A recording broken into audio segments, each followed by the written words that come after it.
student, in today's lecture we are going to discuss about caste communalism and ethnic violence. So let me introduce what we are going to understand through this lecture. We'll be trying to deal with the debates on caste communalism and ethnic violence from the gender perspective. And our efforts are to actually to know the society which is based on the caste hierarchy, how it regulates and what are the gender relations in the society, right? And how the communal violence happens and what does it mean, the communal violence. At the same time that how category of gender is appropriated in this. The third point which I will be raising through this lecture is the ethnicity debate and how it is deployed as a side to the gender politics which regulates the lives of the woman. Because if you see that the whole gender and ethnicity debate in which that the women are the one who actually suffers lot, and then what are the different aspects of caste communalism and ethnicity and how these ideologies in fact operate in our society at several levels. So let us try to understand the concept of the caste. Now, caste is one of the silent features in the society. It is a social stratification that produces particular modes and modalities based on the power and hierarchy. And it has also a structure of the subordination. So therefore, it is asserted that in order to understand that it produces certain things, the hierarchies within that, and produces in tangible and intangible nature or the effects on the body politic or the polity. So caste determines the gender relation. In order to understand its nuances on gender, one has to understand the diverse debate on caste. It is contested that the stratification, pluralism, interactions are the three key aspects of the caste system. It is also based on the unique culture aspect, and you can observe that in the society. It's also inscribed from the birth. So dialogue that happens within the different levels of the caste system is a hierarchical in nature, and caste intersects with the class, regional communities towards. Ideology of caste creates different psychological impacts on the individual and communities. In other words, the sense of the hierarchy and the and the operation is a very inherent in the system of caste. For instance, take an example, the internal dynamics of the caste organization and how it is contending as an extension of the culture poverty. It gives premises on the purity and the pollution, these two binaries opposition related to the caste. And colonial census is one of the best examples which provides a hegemonic nature to this whole idea of the Chaturvarna through its census. And you would see that the ways in which it has been recorded, the census. Thus the native caste elite regain their privilege based on the caste hierarchy, and one of the examples would be the endogamy is maintained to protect the status quo based on caste system.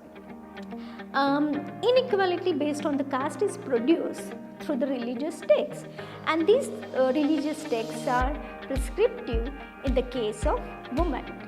It is misogynistic in every nature. So for instance, the laws of the Manus are codified in the form of the ideology or the caste. And Manu is considered as an ancient lawmaker. Manusmriti is an intellectual version as well as justification of the caste. Thus men and women. So you would see that the gender, and also eventually one can try to relate and understand the whole codification.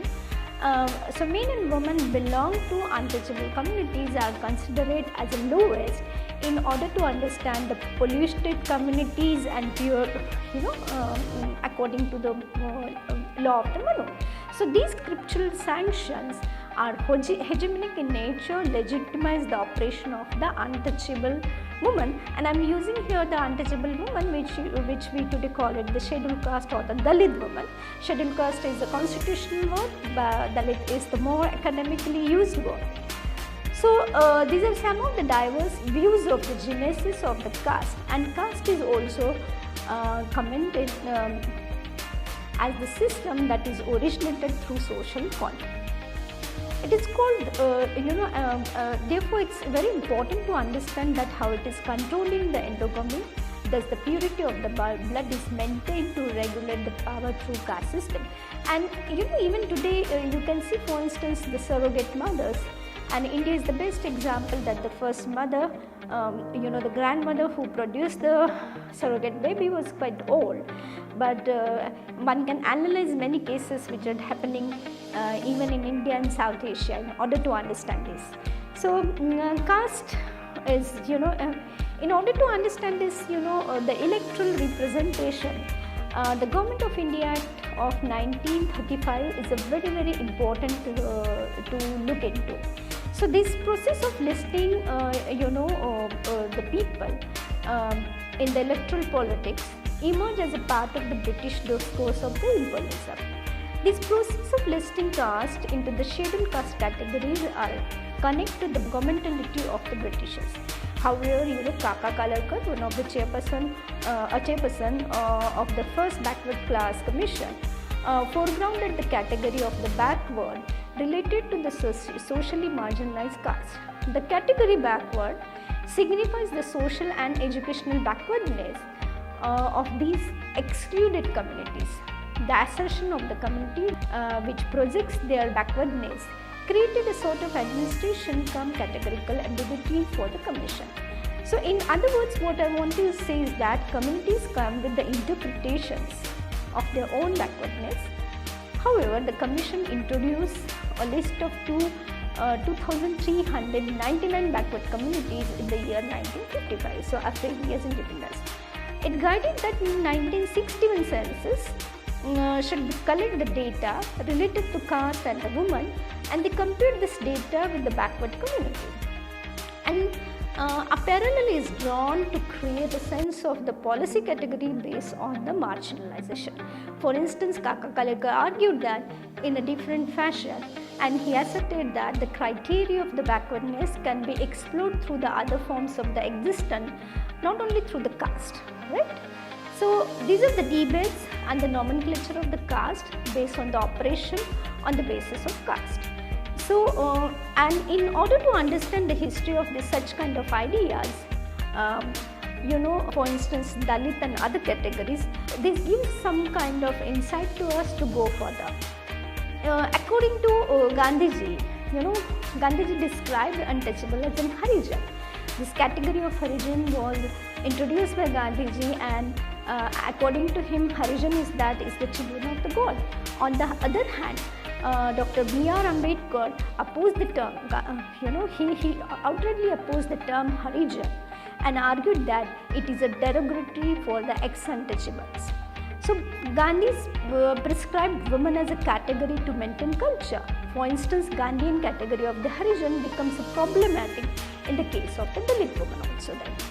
So the category of the Harijan is a very derogatory, and it suppressed women to the lower strata of the system through the derogatory etymology, and one has to understand that. So therefore, it's important also to understand that caste also determines the settlements, people belonging to the different castes. For instance, Dalits are forced to live in the outskirts of the village. The order of geographical location of the village is determined, in order to understand that one has to also look at the village model of the caste. Thus, they are the one also forced to continue all sorts of stigmatized labor, like for instance the scavenging community. So labor is also one of the conditions by the caste, and Ambedkar outright pointed out that caste is an enclosed class. If you go and look at his very interesting work, Caste in India, its Mechanism and Genesis, which he wrote in 1960. So it is argued that caste is a division of labor and laborers. Again, I am drawing from Ambedkar's work. So in other words, it divides the working class on the basis of the caste. So it's important to understand how caste determines the labor of the Dalit woman. For instance, to make you understand that, I will cite an example. A Dalit woman work as a manual scavenger, and they indulge into a labor related with the carrying human etc. So this particular labor shows the division of the existence between the Dalit and non-Dalit women. And one can observe that the non-Dalit women do not engage in this stigmatized work such as the manual scavenging. Thus, Dalit women become the carrier of the stigma based on the caste. Those who are at the lower level of the caste system emulate the values of the upper and dominant caste. And eminent sociology mentioners describe this process of the sensitization, which one can see that. It is contended that the higher castes suffer from the insecurity due to the social mobility of the Dalits. Assertive Dalits as well as the backward caste creates a self-dignity and discarded the old practices of the reverence to the caste system.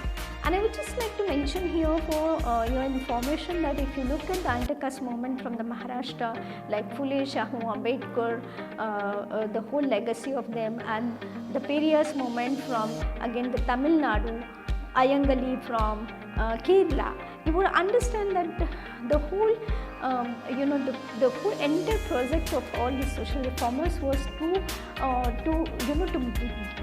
talk about the self-dignity, to make them realize, the downtrodden people, that it's important to understand what is self-respect and dignity.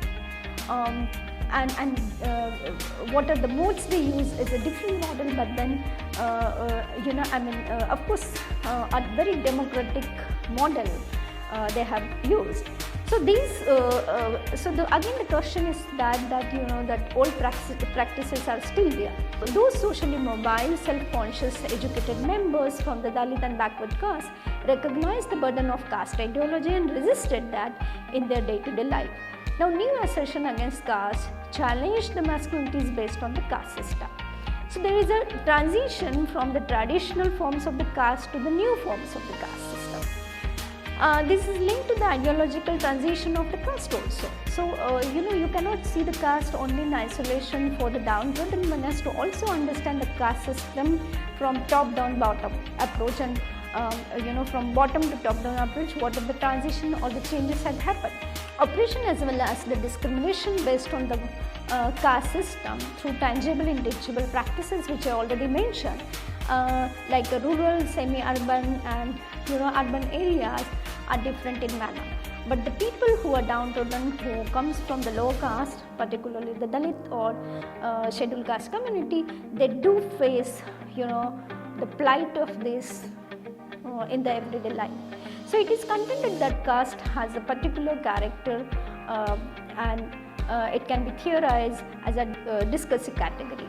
And as I mentioned to you, the anti-caste movement emerged in the colonial and post-colonial period, provided a different dimension in the discourse of the caste system, challenging the ideology of caste and consequence, heinous activities and so on.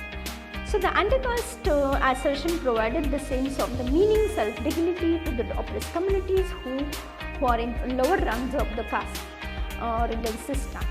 And in Maharashtra, for instance, the Dalit Panther movement is one of the leading, which was there in 70s, redefined the category of Dalit and produced the epoch shattering work, particularly in Dalit literature.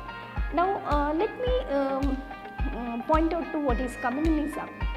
Now, communalism is also one of the very interesting category to understand. It interpoles male, female social bodies to be on the ideology, and hatred is the basis of the religion, which makes havoc in the and then you would see the polarization between the people. Thus, it structured the communalized and the gender identity, and one has to understand the historical background of the communism in India. Now, nationalist movement we all of us knows, and the nationalist leagues theorize as a political formulation that were communal in nature, and it is asserted that nationalism is constructed through the revival of culture. For instance, the representation against the opposite foreigners were very much part of the modern Bengal or the Urdu or the Hindi literature. If you in fact look at the work which was produced during the independence, when the two nation state got separated, or any nation state when they got separated with each other, divided into two nations, you would see that literature is the expression which would tell us more information about this. So colonial agencies are the one who prompted communalism to become the nationalist movement. And nationalist leaders such as Gandhi mobilized women during the freedom struggle. But the feminists also offered a critique to the Gandhi and his deployment of the woman as an indigenous traditional source, or a category of the resistance against the modernity. However, it is also argued that Gandhian approach to the Hinduism alienated majority people and attracted them towards the Muslim League. It's important to understand these historical movements to have an understanding about the ideological nature of the nationalist approach, and the ways in which it has been appropriated also of the Muslims. However, the question of the personal laws much was allowed. The Uniform Civil Code was neutralized during the period of the Nehru. It's not again been the ways in which that the personal laws were codified. So one has to understand this debate very seriously, again the codification of the laws in order to understand the gender discourse. It's opinion that the period of the Nehru could not develop the policies on the equality of the woman, but it is argued that communalism confused the socio-political and economic interests of the particular religious community. So the protection of the communities through the false consciousness represented the reactionary subjectivities, and therefore it's important to understand the relation Western, how it has been dealing with the Western interest of the economic interest of the southern communities in the name of the religion. So one would assert that that communities create threat when it is getting to the affiliation on the basis of class, caste, nationalism. The false consciousness that is inherent in the communalism subvert the collectives of the class and nationalism in a negative fashion, and therefore one can argue that the conflict on the basis of the religion increased among the different communities. The best example is the politicians and the other social commentators explore the communalism in India and through across, if you look at even the global phenomena, it's in narrow, rigid, in nature, and then it deploys a limited category of such of the majority, communalism and the minority communalism. These two binaries are then created. So some of the groups, define majority communalism as an ideological challenge to the majority-based communalism.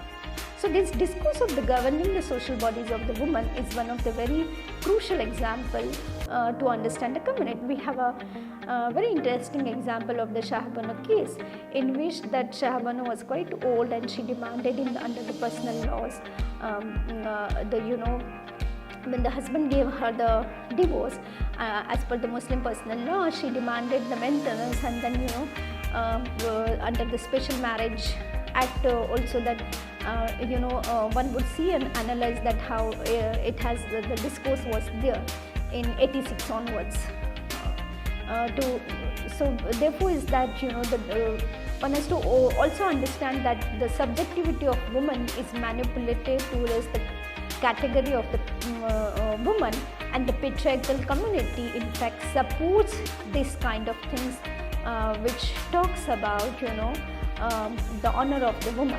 So caste communalism and ethnic violence can be understood through these categories. Now to understand this, that what Ambedkar said, and let me flag out here very categorically, Ambedkar categorically said that the woman and religion are correlate to each other.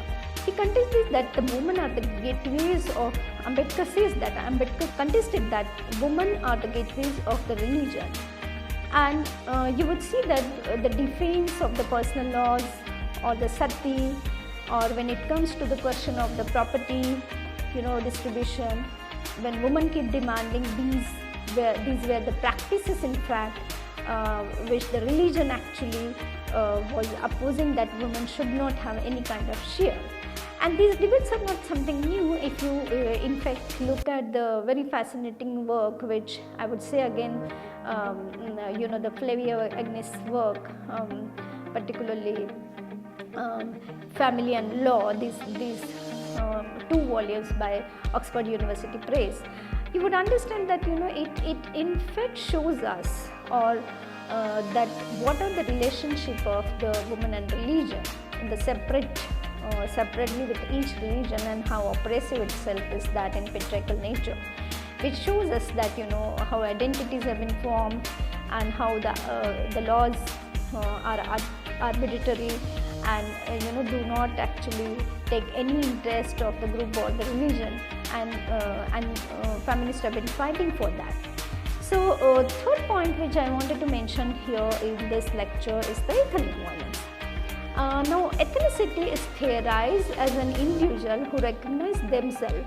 One would understand this debate that by trying to understand that how the group works, how societal order is formulated, and how groups are working. Simultaneously, ethnicity is something that which foregrounds their own identities. So religion, language, politics are the culture features that are sharply define the ethnic groups. They also differs from this social classes due to the embeddedness in order to understand the diverse social stratification.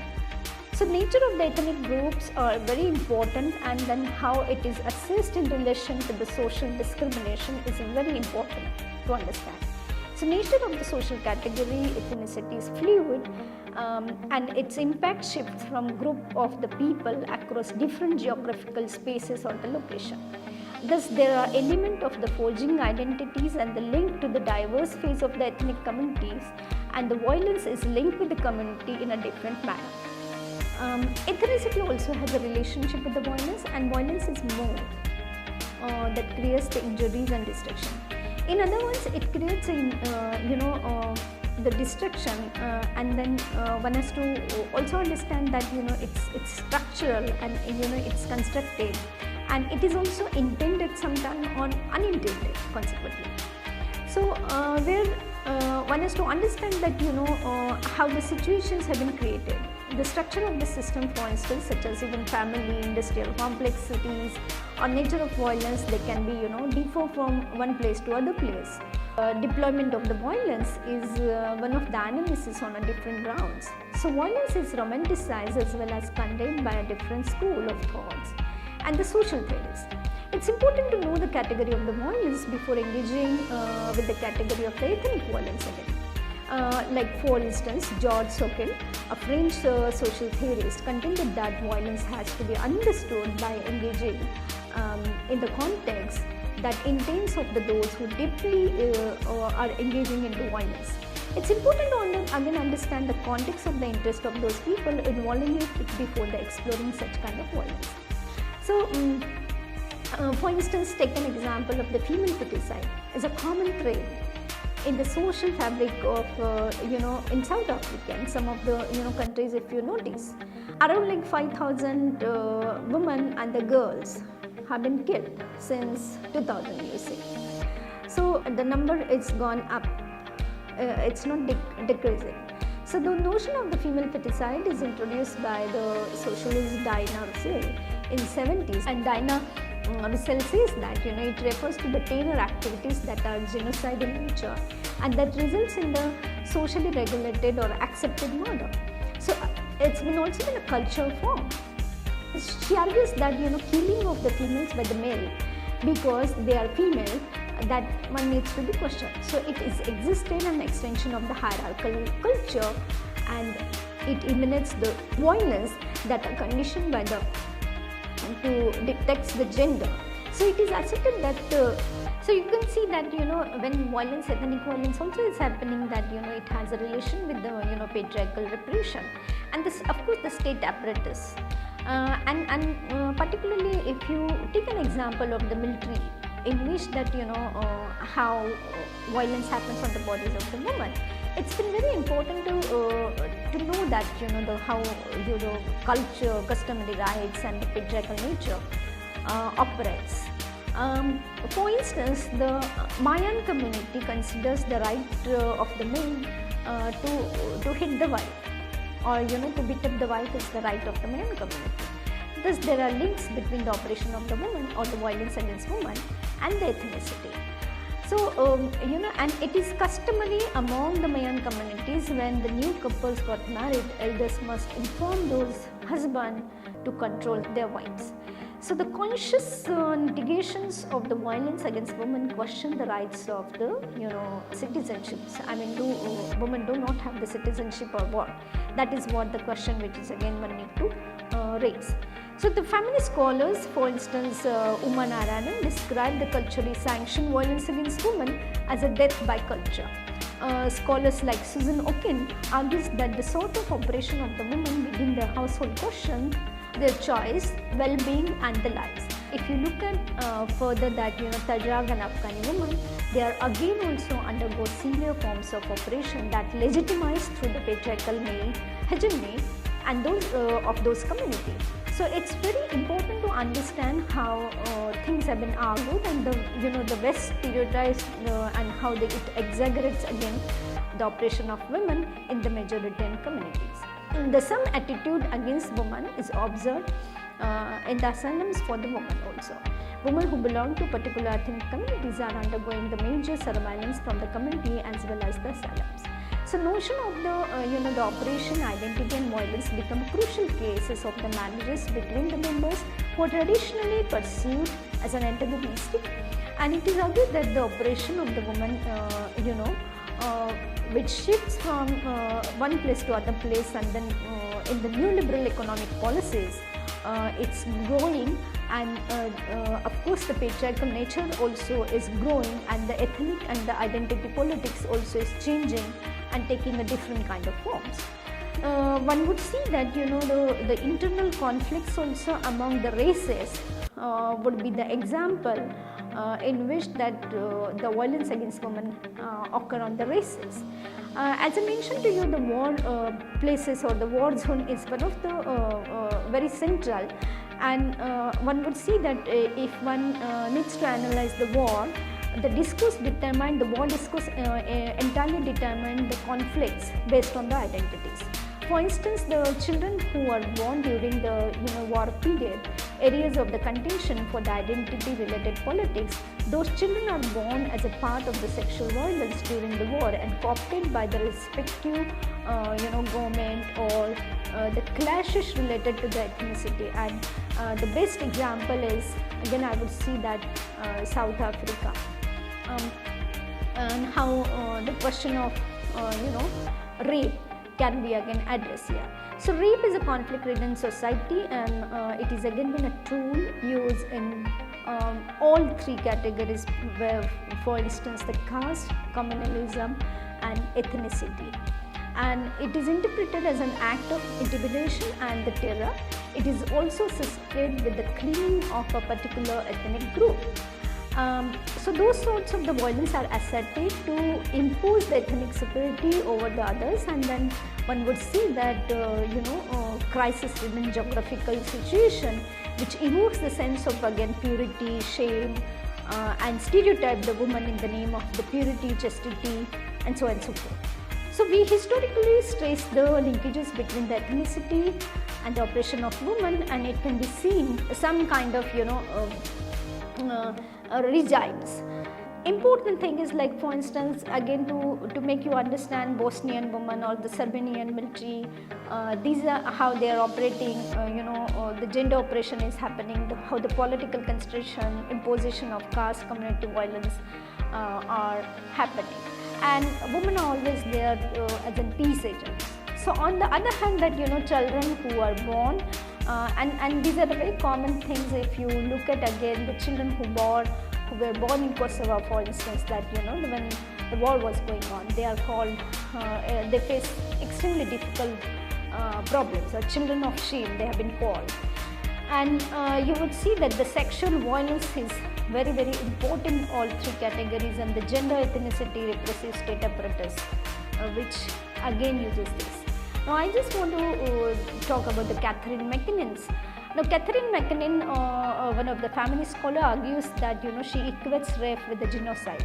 According to Catherine McKinnon, war is an instrument of the race, and rape is the instrument of the war. And she further says that ethnic expansion of the race is carried out through the forced reproduction. So you would see that for instance the Kurdish woman, the ways in which the cultural political practices had happened in Kurdish nationalism is one of the key example of that. And you would understand the relation between patriarchy, nationalism and violence. Now women have to undergo all kinds of genocide and the violence. These are the basic example which I said to you. Therefore, to understand caste, communalism and ethnicity, we have to make it very clear before summing up that what we studied in this lecture is that caste, communalism and ethnicity creates forms of violence. It shows the caste, how violence is affecting the lives of the women who belong to a different caste, ethnicities, religious minorities, majorities also. And this lecture in fact provides you the national international transaction with the case of caste, communism, ethnicity. It maps out the operation of the woman through the social works based on the caste, ethnicity and religion. I hope you enjoyed this lecture. Thank you.